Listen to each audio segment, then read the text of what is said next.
اجازه دهید که به نوبه خود 18مین سالیاد شهادت رهبر شهید استاد عبدالعلی مزاحی را و فرد شما پیروان، شفتگان و علاقمندان اون بزرگمرد نستوی تاریخ افغانستان تسلیت عرض می‌کنم.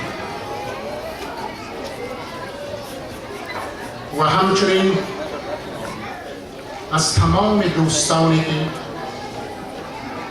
از جاهای دور و نزدیک تشریف آوردند و بخصوص دوستانی که مرزهای بلژیم را عبور کردند و از کشورهای دیگر آمدند و جاهای دور آمدند، مراتب قدردانی خود را به نمایندگی از جامعه مهاجر افغانستانی مقیم بلژیم تقدیم می‌کنم.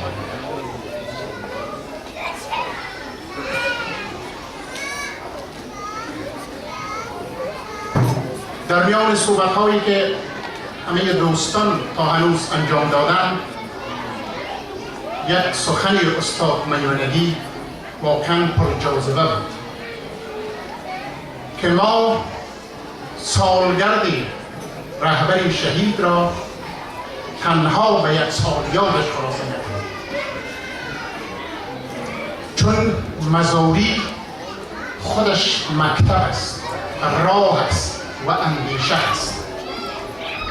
ما چگونه میتوانیم راه و اندیشه مزاحی را ادامه بدهیم؟ تنها ادامه دادن راه اندیشه مزاحی در حقیقت تکامل آن است. ما تکامل بدهیم این را و اون چرا که مزاحی مطرح کرده اون را در عمل بیاریم. اگر تنها به یک سالیاد خلاصه شود، حقیقت مسئله همان است که من سالهای قبل گفته بودم که ما تقدیس باید نکنیم، از مزاحی چهره مقدس نسازیم.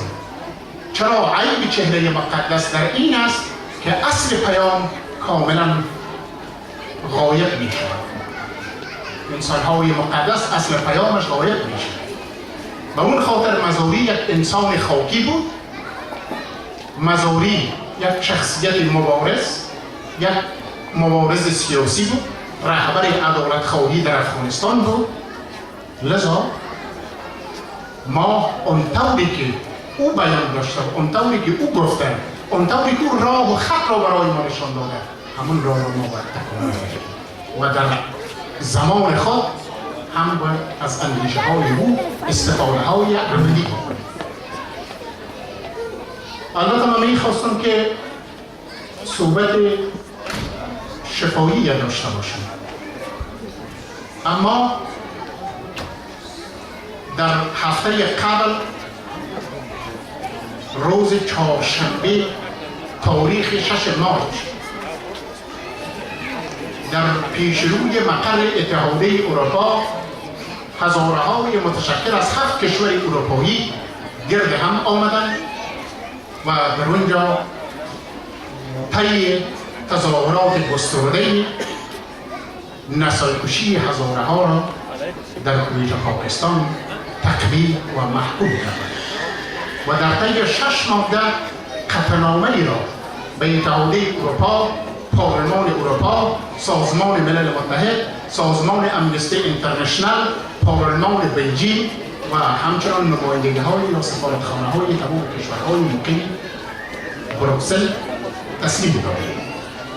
نکات را که در آن تظاهرات و طور شفاهی ارائه داشتند، خواستم آن را بخشی از آن را امروز به طور مکتوب خدمت شما تقدیم می‌کنم و سعی می‌کنم که نوعی خط‌خوانی نکنم و به عنوان یک تاریخ، به عنوان یک بیان، به عنوان یک یادواره حضور شما آن را ابراز کنم.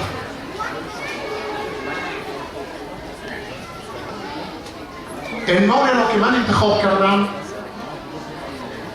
با یک سوال آغاز می شود. چرا از شهید مزاری تجلیل میکنید؟ چرا همین سوال شاید در ذهن بسیاری از دوستان اصلا از طیف‌های متنوع اجتماعی مطرح شود که چرا از مزاری تجلیل میشه؟ تجلیل از شهید مزاری تجلیل از عدالت است، با این منطق ساده که در کشوری به نام افغانستان استبداد و انحصار از همان آغاز پایه‌های اصلی حاکمیت‌ها را شکل داد و نخستین قربانی این دو پدیده شوم عدالت بود که در مذبح خودکامگان کشور خونش جاری کرد. اما رهنوردان جسور و بیباک بودند که برای دفاع از عدالت در برابر استبدادیان و انحصارگران زمان خود قامت فراز کردند و حتی از نثار جانشان هم دریغ نکردند تا مگر در کلید تشریع افغانستان نهار آزادی و عدالت را با خونشان آبیاری کنند. به سخن دیگر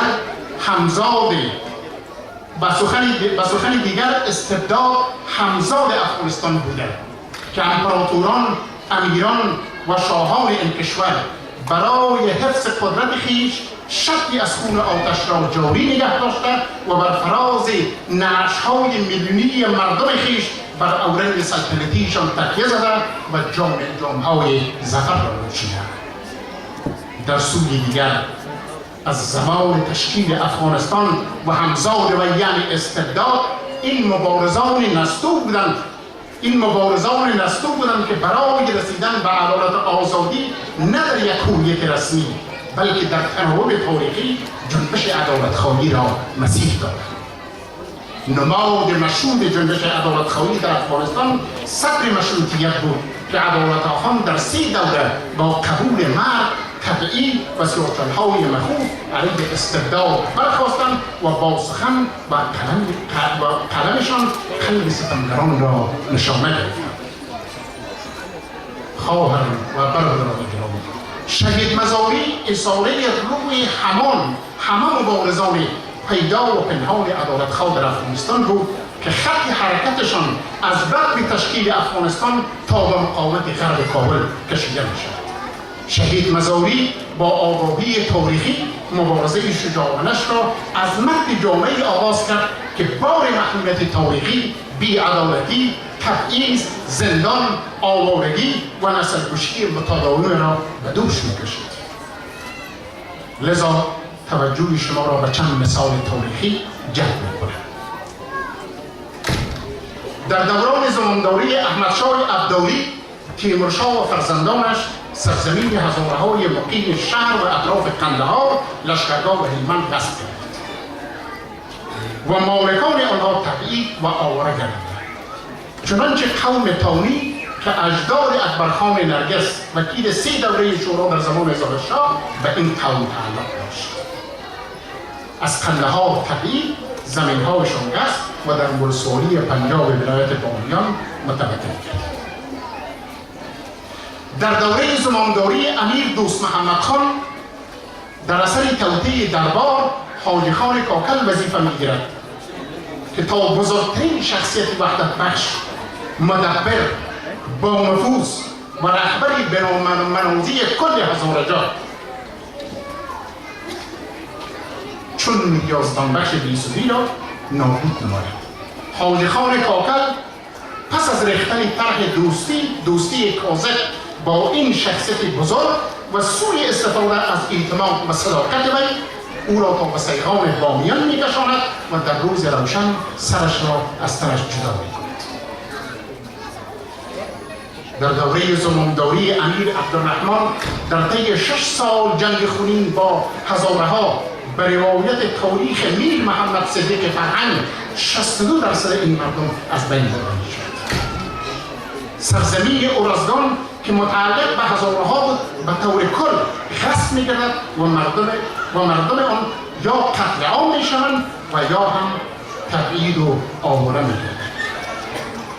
در همین دور است که هزارها در بازارهای کابل و قندهار به فروش می‌رسند و از این غلامان و کنیزان فروخته شده دولت عبدالرحمن مالیه رسمی اخذ می‌کند. فروش انسان هزاره تا به بازارهای اتراپردیش هندوستان نیز کشیده میشد و بخشی از تبعید شدگان آن دوره همین هزاره های کویتن که اون وقت متعلق به هندوستان بود.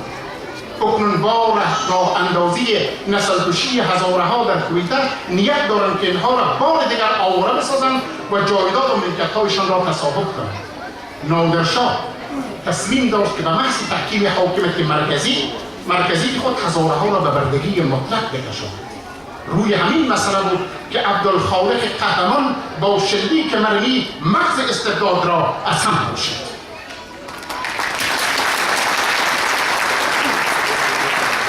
بعدها ثابت گردید که عبدالخالق جوان رابطه با مشروطه‌خواهان سوم داشت و نوکری به خانواده غلامنبی خان چرخی ترفندی بود که از سوی دربار هاشم خان جلاد ریخته شده بود. در دوره زمانداری ظاهرشاه نوشتن و گرفتن نام هزاره و هزارجات تحقیق شده بود. در دوره جمهوری داود خان کوچی ها در هزارجات از اختیارات گسترده برخوردار گردیدند که ملک های کوچی از جمله همین ملک نعیم کوچی تقریبا تمام اختیار هزارجات بود.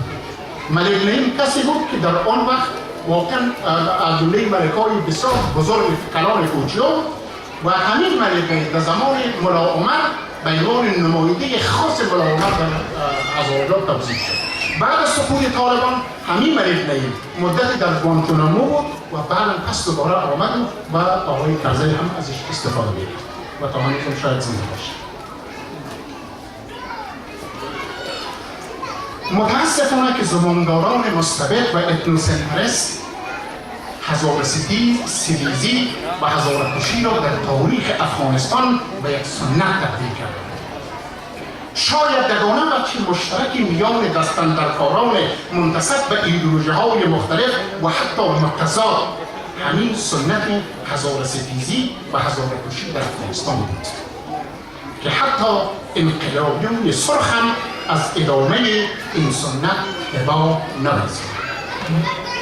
در دوران مجاهدین قتل عام افشار گویای تداوم همین سنت بود که قوت‌خواهان اسلامی بدان مبادرت ورزیدند. قتل عام افشار گویای تداوم همین سنت بود که قوت‌خواهان اسلامی بدان مبادرت ورزیدند و دوران امارت طالبان قتل عام‌های مزار و باقیان اولند و در سرآغاز شهادت رهبر شهید استاد عبدالعلی مزاری قرار دارد که بار دیگر به طور برجسته سنت نسل کشی هزارها استمرار می‌یابد. رهبر شهید استاد مزاری آگاهی عمیقی از این مظالم تاریخی نسبت به جامعه خود داشت. بدان لحاظ نه تنها عدالت را فریاد کرد بلکه در فرآیند کاری خویش رهبری جنبش عدالت‌خواهی را به دوش گرفت. شهید مزاری برای تامین عدالت در افغانستان نظام فدرالی را مطرح کرد. برای ختم جنگ‌های میان تنظیمی از مردم خواست که در صحنه بیایند. برای تأمین عدالت از انتخابات آزاد و دموکراتیک سخن گفت. برای تأمین وحدت ملی واقعی کنار آمده آگاهانه ملیت‌ها را مطرح نمود و با سیاست حذف و انحصارگرایی در مقابله قرار گرفت. شهید مزاری گریز از مرکز تصمیم‌گیری‌های سیاسی یعنی کابل را به شدت رد نمود و به جامعه خود توصیه کرد که اگر شما در مرکز نباشید در واقع خود را به حاشیه آورید. شهید مزاری با تمام نیرو و تمام از جامعه محروم افغانستان به دفاع برخاست، چنانچه حمایت از جنبش ملی اسلامی برادران ازبک ما شاخصترین نمادی از سمسوری جامعه محروم بود که شهید مزاری آن را طرح و عملی کرد. اما پس از سقوط امارت طالبان و در سالهای آغازین حضور جامعه جهانی در افغانستان فرصت تنفس برای جامعه هزاره مساعد گردید. با وضوح شاهد بودیم و هستیم که فرزندان محروم هزاره بیشترین رقم تعلیم و تحصیل را از آل خود کردند که تازه‌ترین آن موفقیت هزاران شاگرد تنها از ولایت دایکندی است که نمرات بالای کنکور ورود به دانشگاه‌ها را از آن خود کردند.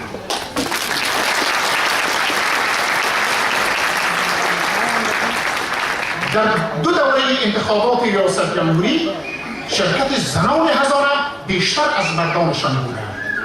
اما با تمام اینها سنت هزاره ستیزی و هزاره کشی را حرکات خاصی در درون دستگاه قدرت و پیروی از اسلافشان در دو بعد ادامه دارد. در دو بعد.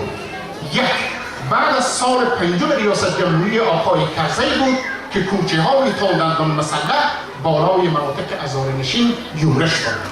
مردم بیگناه خلیل‌سرا شده را شهید، خانه ها را غارت و دهلیزشان را آب ساخت.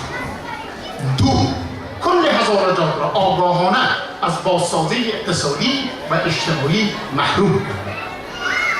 اما برای تداوی بیشتر و عریان‌تر سنت نسل کشی هزاره ها از 30 سال به این سو تروریستان و متعصبان لشکر جنگلی مردم هزاره کویت پاکستان را هدف قرار داده و تاکنون 30,000 انسان را با ترورهای انفرادی و کشتارهای جمعی طی انفجار و انتحار و خاک و خون کشانیده و هزاران تن دیگر را زخمی کرد.